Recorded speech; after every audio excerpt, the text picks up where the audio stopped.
This is experiment 1 for the physics class, and here I'll be measuring the density of water, oil, and a small rock.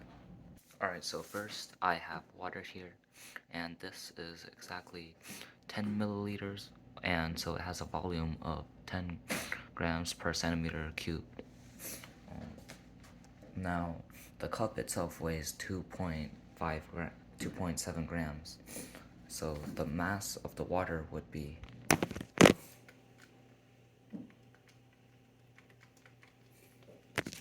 9.8 grams.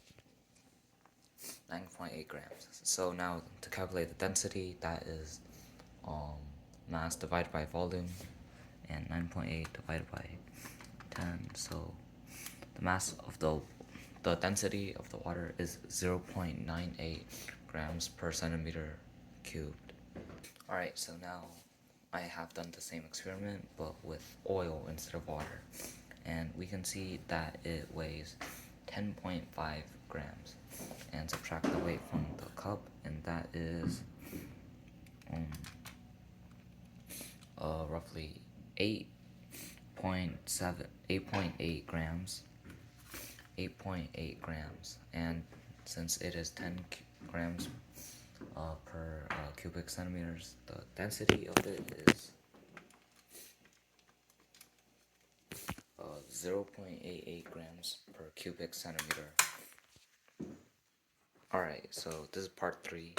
So we are trying to find the density of this rock. First of all, we know the mass. It is exactly 20 grams.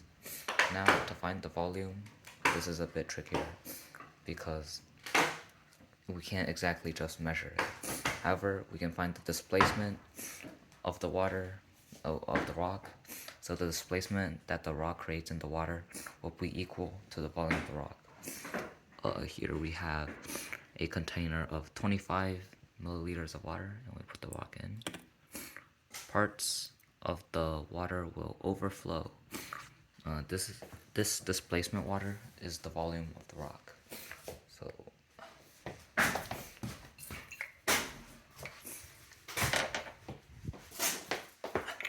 if we measure that, we can see it is just barely 7 milliliters. So the volume of the rock is 7 grams per cubic centimeter. So we know the volume, we know the mass, we just have to calculate it. We get that the rock has a density of 2.85 grams per cubic centimeter.